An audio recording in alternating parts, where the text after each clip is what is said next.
Welcome, welcome, welcome to another exciting episode of Wine Down with Kev. Thank you for taking time out of your busy day to watch us on live stream, to listen to us on YouTube or wherever you get your podcast. Thank you, thank you, thank you. Another big thank you to all of our subscribers. If you like the content that we're producing here, if you haven't hit the subscribe button already, there's no time like now to subscribe and get notifications on YouTube. Also, big thanks to our sponsors, Carol Media and Canopy Connect. All things social, all things digital. Please check them out. They've helped me out and they'll help you out as well. So today we continue on our journey. 50 podcasts, 50 agents, 50 states, and today is no different.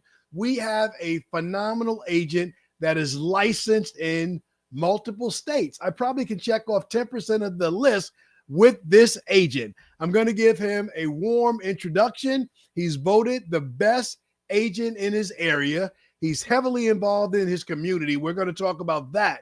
But here is the catch for this one. This gentleman is a third generation all-state agent. So without any further delay or ado, ladies and gentlemen, Alex Schwab. Alex, how we doing, brother? We doing okay today? Today is a good day, Kevin. Thanks for having me on, joining the conversation. No, thank you for coming. Thank you for being here. So I open the podcast up the same way every time. Tell me what you love about being an all-state agent. And we're joking offline about the Corleone family. You were born into the business, and every time you tried to get out, they drug you back in. But tell me about what you love about being an all-state agent first, and we'll do a deep dive into the family right afterwards. Simply put, I just love everything about it. I mean, I love the game. I get excited going into the office every day because it's challenging. It's always going to be new. It's always evolving. It's always pushing me. I'm a person who has an attitude of gratitude, and I always maintain the attitude of a student. So I just love this career so much just because you're always learning, you're always, pushing, you're always improving. I love the people aspect of it, as challenging as it is. It's never dull. I mean, it's just a wonderful career. To simply put it, I love the game even more than what the game gives me. It's just everything I ever wanted in a career. Alex, the way you answered that question, people watching and listening to this podcast, they wish their favorite athlete would answer the question that way. I love the game in addition to the challenges, the highs and lows that definitely come with this business. It is clear to me that you love this game. So speaking of the game, you are the Bronny James of this game. You were born in the business. Talk to me about the journey of, we've talked offline of your granddad to your dad and other family members. Bring us up to speed, because I think one of the beauties of the game for me is the generational aspect, the hope that my sons and my grandchildren, that one day they'll follow your path. So talk about what it was like for you being born into it. I mean, it was very great, having a dad who was in it, just because, Kevin, I can honestly say I can never recall a time growing up where my dad said, "Hey, I can't be there for this because I'm working." I mean, I can remember going back to grade school, like, okay, you're in the grade school, talent contest, and you and your friends are gonna lip sync Huey Lewis in the News, Power of Love. All right, I'm driving from Baltimore down to come see you guys. I mean, Wow. he was there for that. He was there for sports, practices. I was a competitive sailor in high school, if you can believe that. I mean, I competed on a national level, and I remember my senior year, the school said, "Well, we can't do this. We can't send you kids out to California. No teacher can go. We can't do that." My mom and dad stepped up, like, "We'll go. We'll take the kids." Wow. So Wow. it was.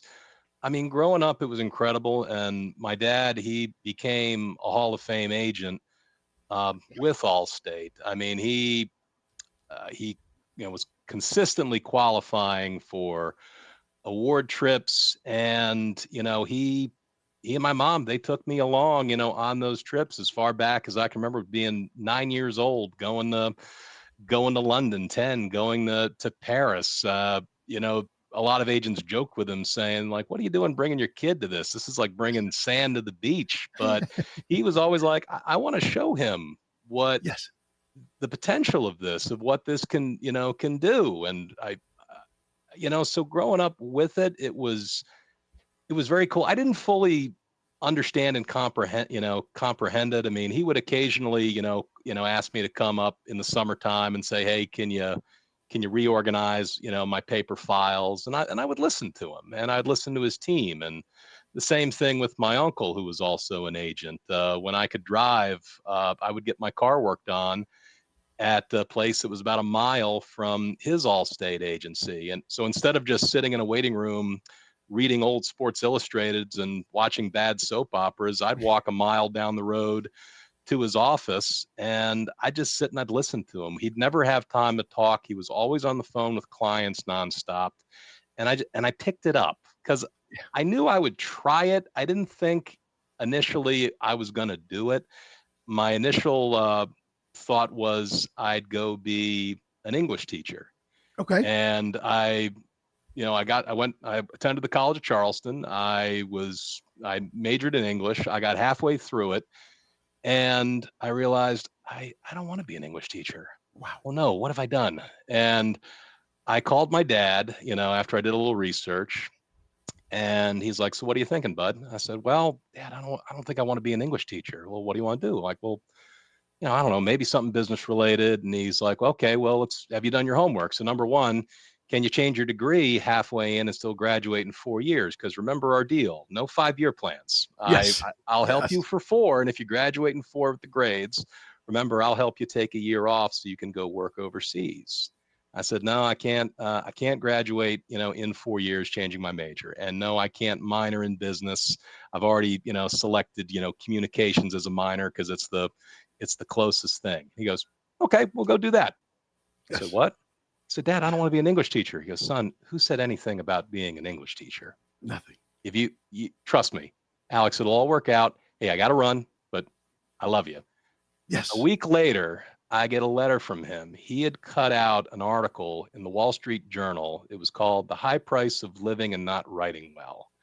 And somewhere in my box of college stuff, I have to dig this out and frame it because the article focused heavily on business majors who had all these great ideas, but they couldn't communicate them. Yes. And my dad wrote me this beautiful letter. He said, you've always written beautifully. You speak, beautifully.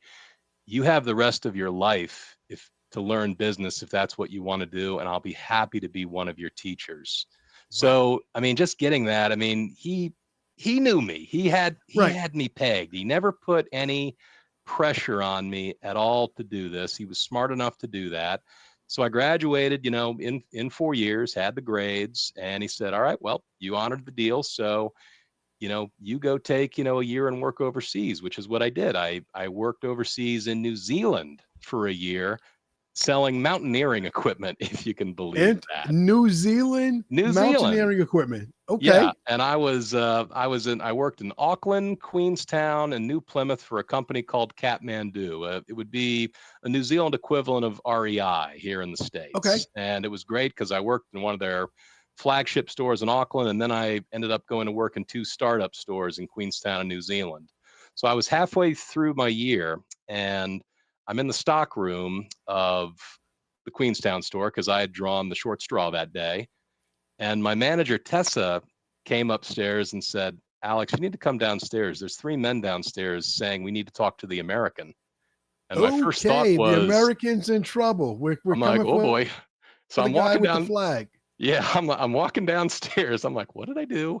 I didn't get rowdy last night. What did I do?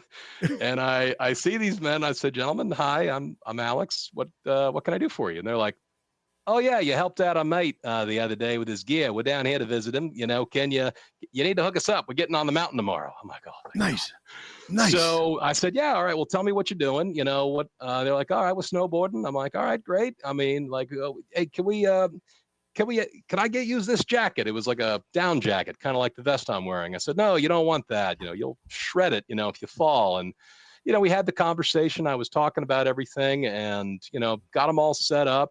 I rung them up and I looked at the register and I just said to myself, I just sold several $1,000s worth of mountaineering gear just by talking about my days off when I'm doing it Yes. myself. And Yes. I'm making New Zealand minimum wage, no commission. I'm living in a bunkhouse with 6 very smelly British guys. No offense to the British people, but these guys, they didn't have good hygiene. We're going to pivot. We have British people listening. Well, let's get out of New Zealand. Yeah. We're okay there. Yeah. Fast forward, you come to realization you want to be here and you've got this wonderful opportunity waiting for you in America. You've got this waiting for you. You come back, you work for a season in the agency as a sales producer. Yeah, I came right in and, my dad didn't have me get my license right away. I mean, the first thing he did was he put me on the cancellation audit, which, Kev, that's one of the roughest stuff. That's one of the roughest jobs you can do. He's like, all right, I want to test this kid's mettle to make sure he's got the fortitude to go and do it. My dad also had broke his foot during that time. So he's like, I also need a chauffeur. So I was chauffeuring him around and it was really a good thing because I got to attend some All-State meetings with All-State leadership with him. And he just told me, just sit quietly, don't, and just listen. You got 2 ears, 1 mouth. So I picked up just a lot from doing that. So I did 3 months of just, grinding out cancellation audits. I got my license in May of 2004. And then from there, it was just like, all right, let's keep learning. Let's keep doing this. And my dad work our way forward. Go ahead. I was going to say you launched your agency in 2019. Yes, sir. I purchased the agency. I purchased one of my father's 4 agency locations in May of 2019. During my time in the 15 years that I worked for him, he got up to having 4 locations throughout the state of Maryland, serving the surrounding states. So it was incredible experience, a ton of trial by fire. And it was always my goal just from day one. I fell in love with it on day one. I knew it's what I wanted to do. And that was always my goal right there, to buy, one of his agencies, which I did in May of 2019 or July 2019, pardon me. I love it. Just celebrated your 5th anniversary and you're coming up on anniversary number 6. So Alex, do me a favor. Invite me and the people watching and listening to this podcast to Severna Park, Maryland. I did a little bit of research on it. I see that it's a waterfront community. Tell me the best part, but tell me about the natural disasters that hit your area, if any, that you really have to do a good job of preparing your customers so that, God forbid, if it happens, they have the right coverage. So being a sailor, I can tell you that the Chesapeake Bay is a perfect wind tunnel. So, and we definitely have to keep an eye out for major storms, that come up through the seasons. I mean, that can create a lot of wind damage. It can also create a lot of flood damage. I mean, I can remember when I was in New Zealand, seeing Annapolis, the state capital neighboring Severna Park, underwater on the BBC due to Hurricane Isabel. So we've been lucky that the last major hurricane that made landfall was Irene in 2010, but that's the big thing I'm always, talking about with our home clients. I'm reiterating to them saying, listen, homeowners insurance does not cover flood damage. You have to have that flood policy through FEMA. I have one myself. I do not live on the water. My house is more than a mile away from the Magothy River. I'm not concerned with some biblical event rising the waters. I'm concerned about torrential rainstorms. I'm concerned about, we just had a big snowstorm. Snow eventually melts and what water has to Yes. go somewhere. Mud, mudslides also happen. You look at those poor folks in the middle of North Carolina who dealt Yeah. with that. So, I mean, that's a big thing. I'm always reiterating to folks that, flood insurance, you ought to have it. FEMA's, revised things. It's very affordable, coverage to have, smart to have.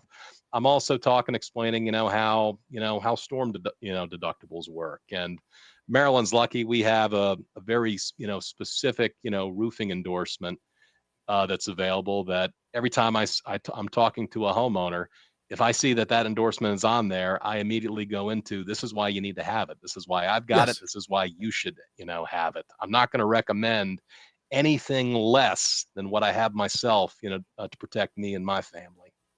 You gave a whole lot of gems and jewels right there with that answer.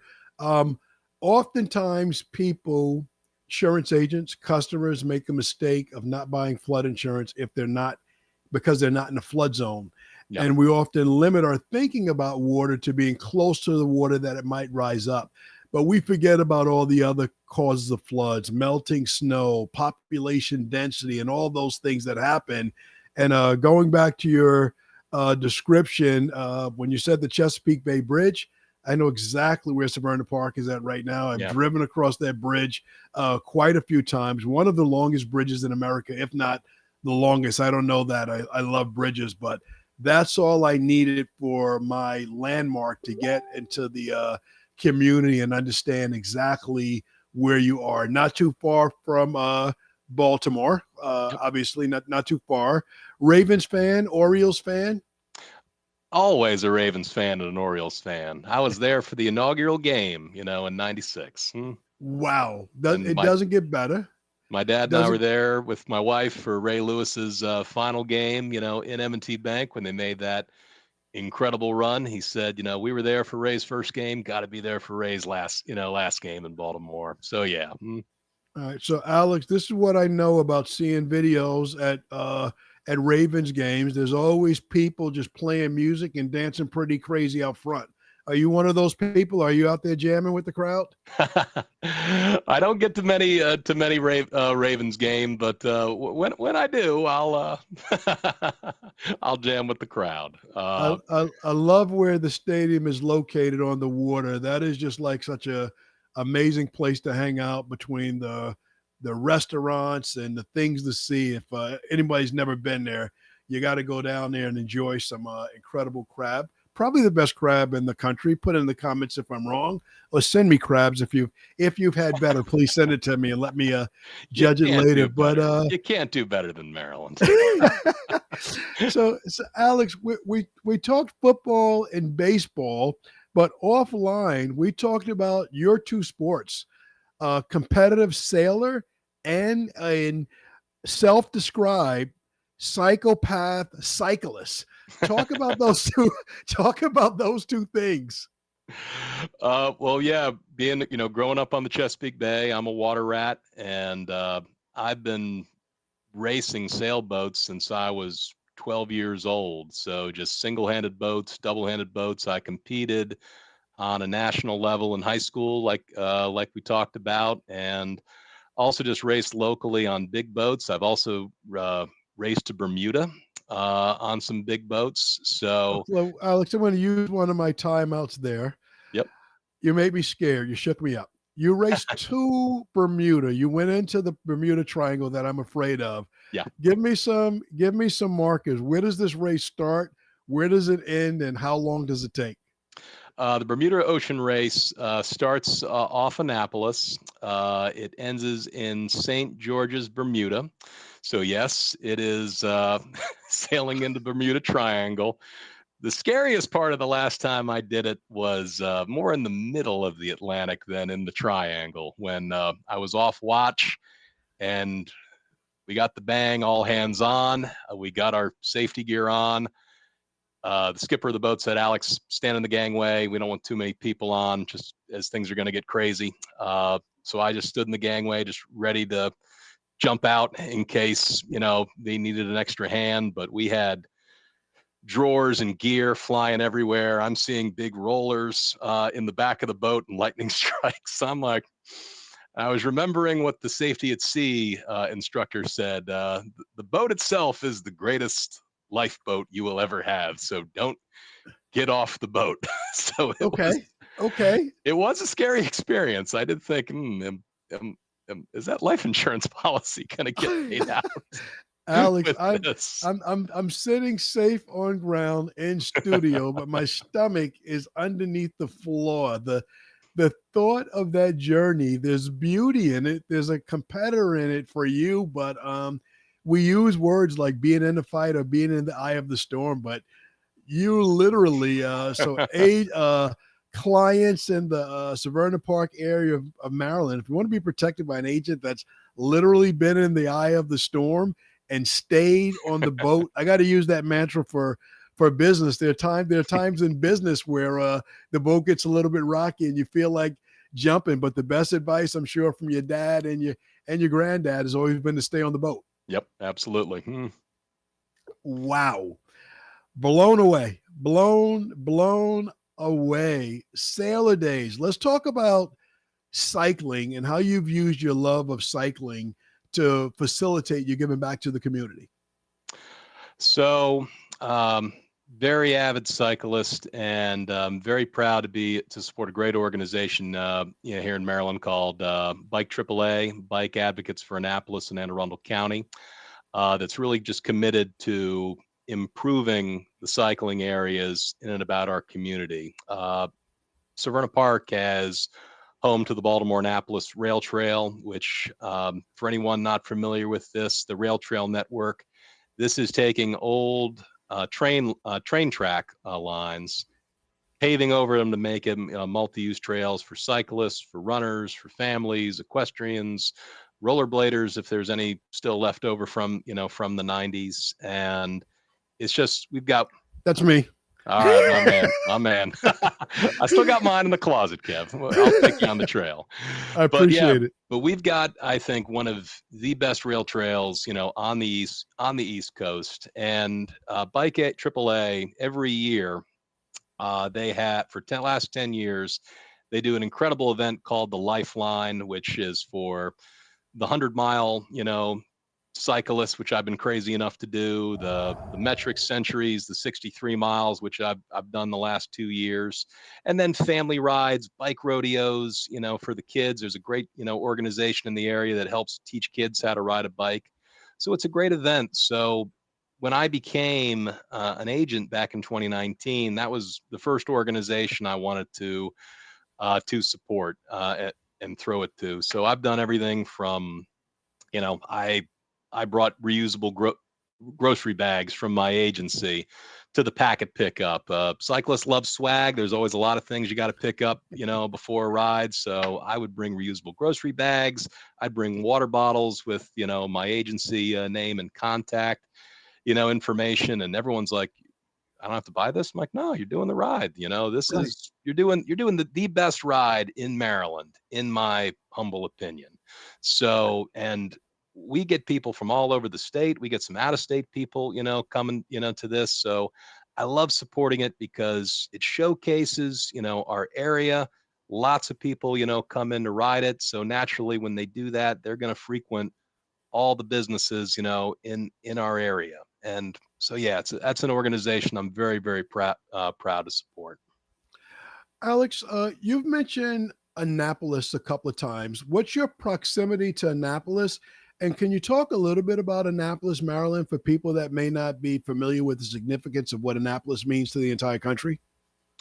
So Annapolis is the state capital of Maryland. It's Severna Park is right smack in the middle between Baltimore and Annapolis. I'm probably a 10-minute car ride away from it. I mean, historically, Annapolis did once serve, as the capital of the United States. You go to Middleton's Tavern. That is a place where George Washington did actually, go sleep and frequent, and maybe had a few pints. It is also the sailing capital of America. I know folks in San Diego and Newport, Rhode Island like to argue that point, but Still says Sailing Capital of America when you enter that Annapolis sign. Plus, we have the United States Naval Academy there. Yeah, no, absolutely phenomenal. I wanted you to mention that and definitely mention the Naval Academy there. So, Alex, one of the reasons why I'm doing the 50 podcast with 50 agents from 50 states is to highlight the unique knowledge and specialty of the local agent. I've been in the business for 4 decades. Bikes and boats are not a part of my social life. You just have, for anyone listening anywhere in the Maryland area, DMV area, if you're a cyclist or a boat person, one of the things I want you to take from this podcast is you're not talking to a person that sells boat insurance or bike insurance. You're talking to someone that lives this life. How much is your specialization or your special knowledge in these areas really helped you with clients? Because I don't see anybody with an 800 number or .com that can compete with your specialty knowledge in this area. Nobody at an 800 number can compete, with a local agent. Nobody. I mean, and just with boat insurance, I grew up on the water. I love boats. So I've got a knowledge, of it. I also like I said, I maintain the attitude of a student. I used to joke when I still worked for my father, a lot of, my colleagues were like, how do you know so much about boats? I said, well, I have a secret website, which I will share with you, but it's very complicated, right? Get ready to write it down. You ready? They're like, yeah, ready. I'm like, okay, I'll spell it. It's complicated. GOOGLE. Google.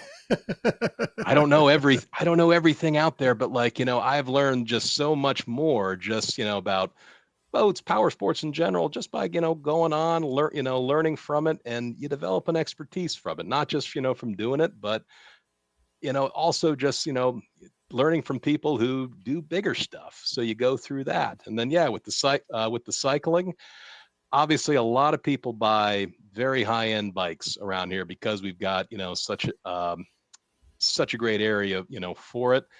I'm always, and I always say to somebody, hey, listen, don't rely on your homeowner's insurance to insure your bike. I mean, your homeowner's insurance is there for a catastrophic loss beyond the scope of what you can fix yourself. And you file a claim that can impact your rate.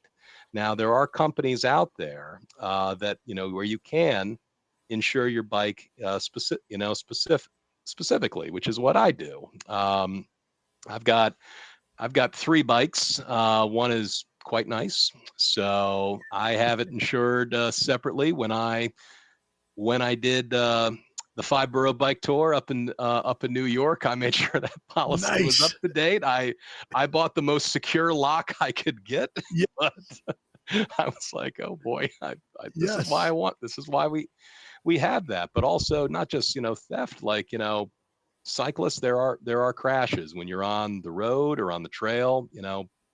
Accidents happen. I know guys who have been in pretty bad bike crashes. I know somebody, sadly, whose friend lost their life on a bike due to a motorist. So you want to protect the gear because of that investment, but also you want to protect yourself and your family with that too.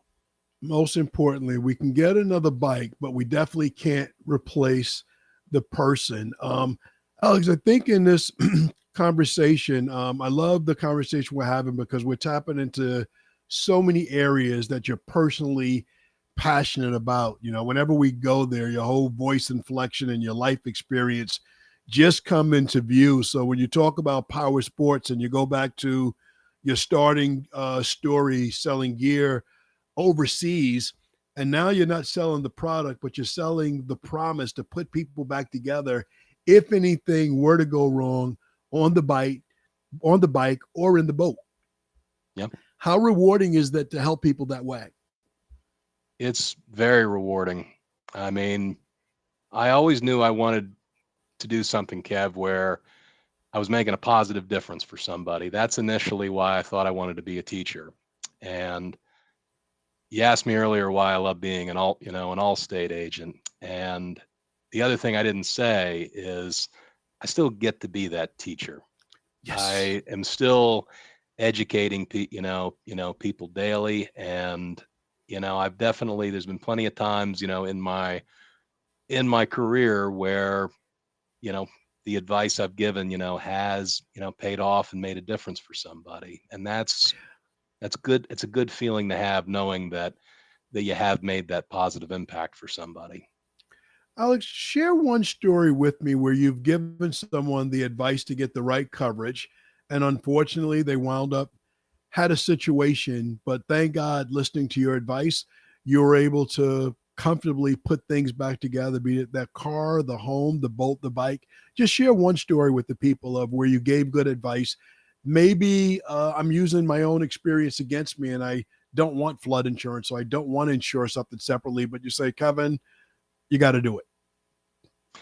So the one that always stands out to me is always still the first one that happened many, many years ago. I had a gal who moved to Baltimore from upstate PA. She was a teacher. We set up, the car insurance. I said, well, let's get your renter's insurance set up. She goes, I don't need it. I don't have anything. No, you do. You want it. You're going to save money on the auto insurance. With that savings, it's only going to cost you X. Nah, I can't afford it. I don't want it. I'm like, okay, we'll get, after I took care of her, I said, all right, I'm going to make sure this girl gets it. And she was a person who did not want to schedule her payments. She insisted on calling in every month to make her payments. So I always said, like, make sure I get that call. So for about 6 or 7 months, I just kept saying, you want to do this, you want to do this. And she eventually did it. And I'll never forget, she said, I'm only buying this to shut you up. Excellent. We'll take that. If that's the reason, I'll go with it. And that's what I said too. And I chuckled. I'm like, all right, game on. I won. Then a month later, she called me up and her apartment building burned down. Wow. And this, Kevin, is what always stands out to me. She's, said, Alex, I lost everything. I went to Walmart last night and I just bought a week's worth of clothes. So, pair or two of pants, couple shirts, socks, underwear, pair of shoes, a new winter coat. I spent $400 at Walmart.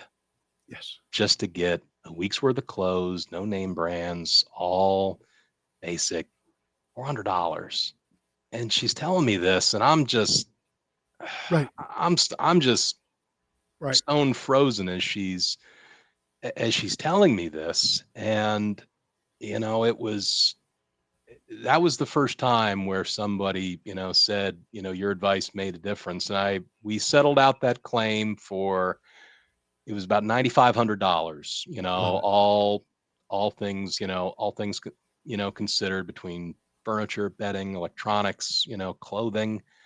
And I always come back to that, because even though it wasn't a house, it wasn't, a house fire. It was, everything she had in the world. She was a young woman, starting out in her professional, career. I always just come back to that. I was so glad we were able to deliver on that promise. You made a difference, dollars aside, you made a difference. You talked about furniture, clothing, one thing I've learned from customers, we talk about big ticket items, your living room set, your bedroom set. But I've had customers tell me, Kevin, what costs way more than anybody thinks, and you need to tell your customers? I'm like, what's that? She said, the little things, the towels, the sheets, the silverware, the things you already have that you don't think you're wealthy or they're not expensive. But if you had to go Walmart, Target, choose your preference, to buy those things again, you're like, holy crap, the old t-shirts. You've got a rotation, 5 that are 5 years older, that are there. But if you got to buy them again, you're like, this is unbelievable that I have to spend this money. So thank God for you and for your advice. So we jumped right into the business and the backstory, but we started the call and you mentioned your family, that you guys all fighting something. So I'd be remiss if I didn't give you a chance to acknowledge your family. If you wanted to say hello to them and shout them out, that's a big part of the business. And speaking of working family, I really love what you said about your dad. the fact that he didn't miss events. I think that's something that's important to everybody. Someone asked me, Kevin, how do you measure success? And I don't know what answer they were looking for, whether they were looking for my book size or a dollar value, but I measure it by being there. I don't miss events, not minor events, not major events. When it matters and it's on the calendar, I'm there. So talk about your family a little bit and talk to me if you've been able to continue your dad's legacy, not of Allstate, but of being there for your children. Definitely. That's why I did it. And he and I had a great conversation in August of 2020. We were in COVID. My son was born, in May of that year. My daughter was 4 at the time. So we hadn't seen them in months. And when we got to go see him for the first time, he and I, after everyone went to bed, we just sat out in the back porch, we were, having a beer, we were talking, and I was just over a year into being an agency owner, at that point. And obviously it was a very, very stressful year between, company changes and then a global pandemic. And he said, "How are you doing?" I said, "Well, Dad, I have never worked so hard in my life and I've never been happier."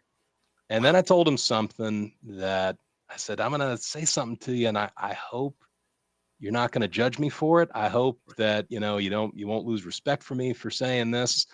I said, "Dad, I'm not chasing you.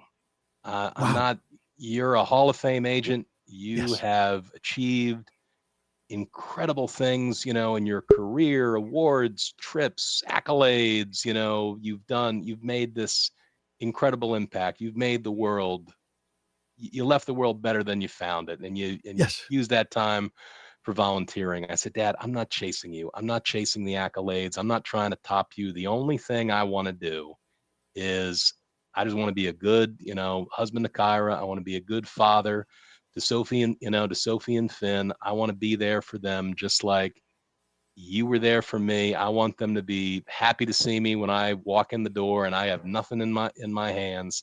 That's how I'm, measuring, my success doing this." And he got real quiet and he's like, "Thank God you figured it out."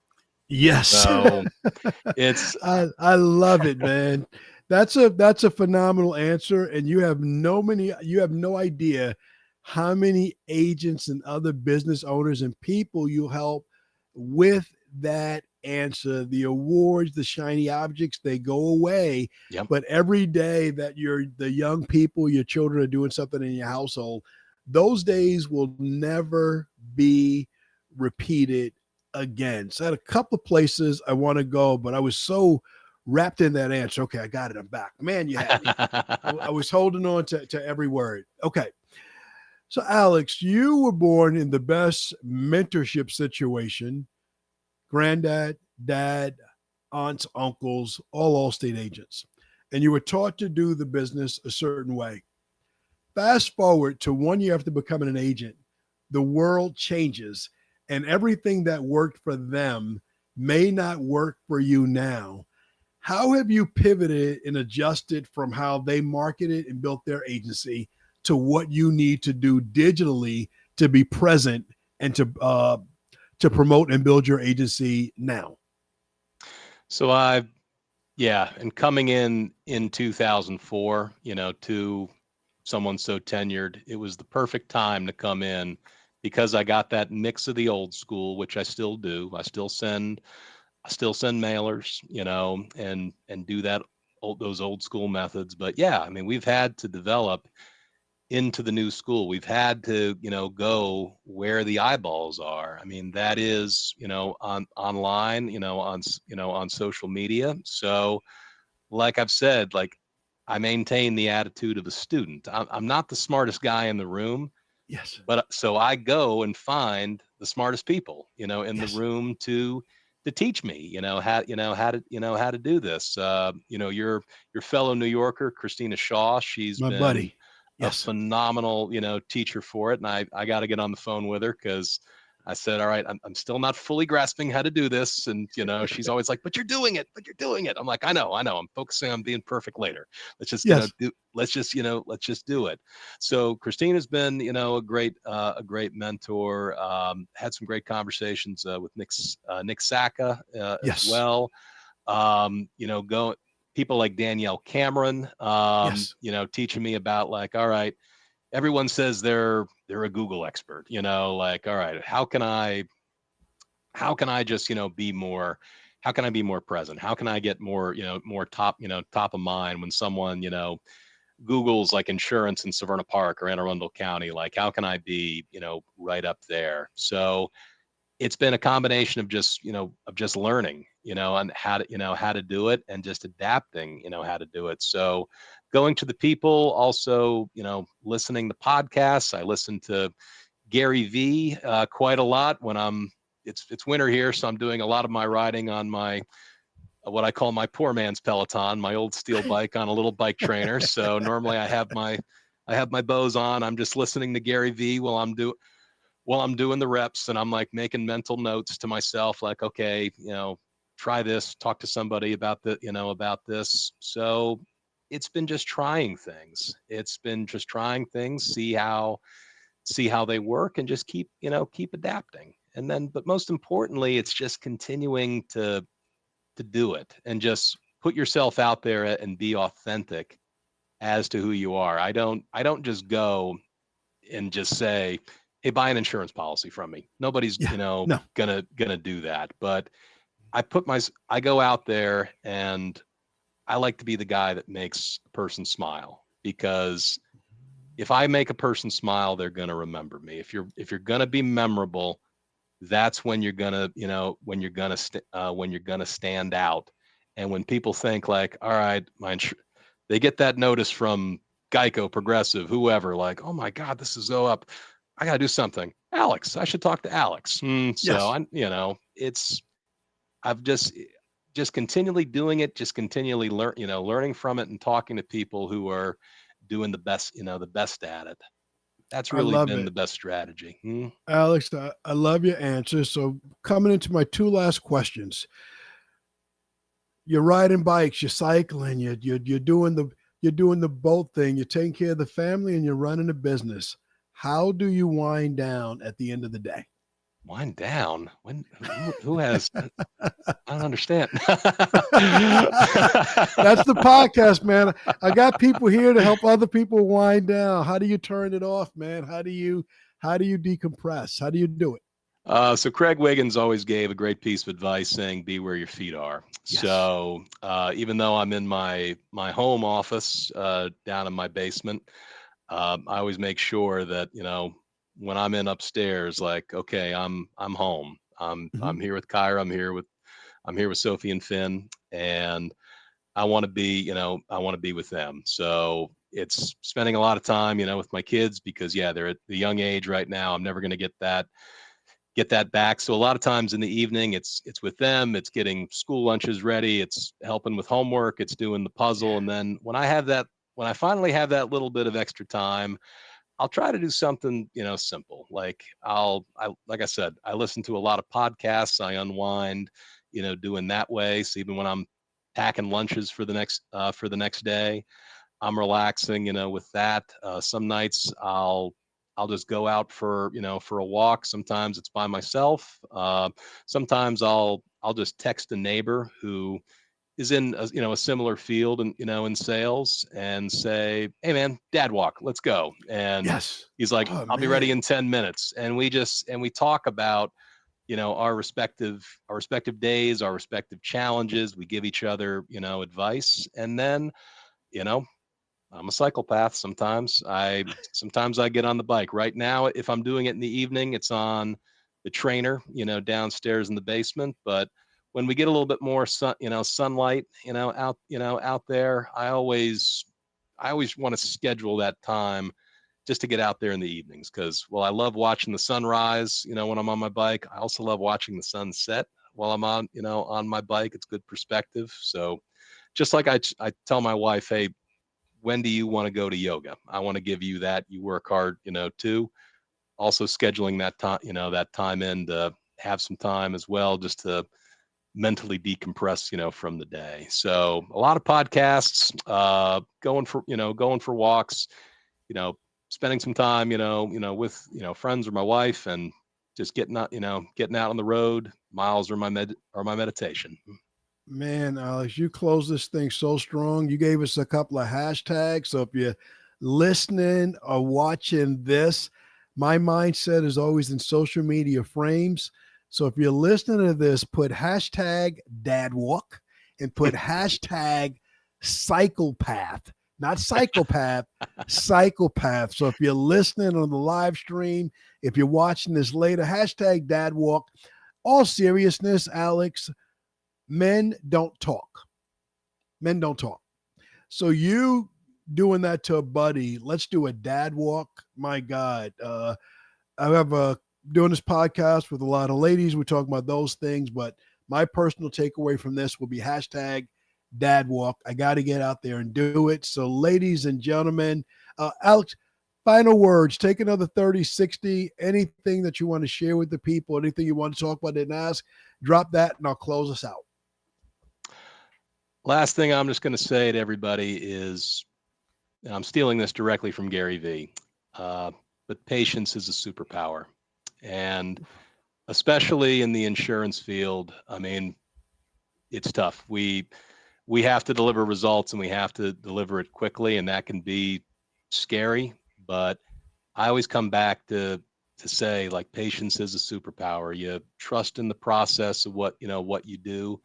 Those results, will come. This is something I tell myself. This is something I tell my team members. So remember, just patience is that superpower. And again, just love that game more than what the game gives you.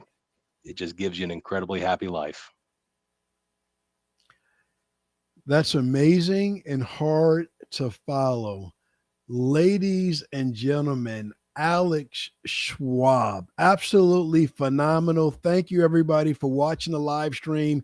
Thank you in advance for watching on YouTube. Thank you in advance for listening on a podcast, whatever platforms you listen to.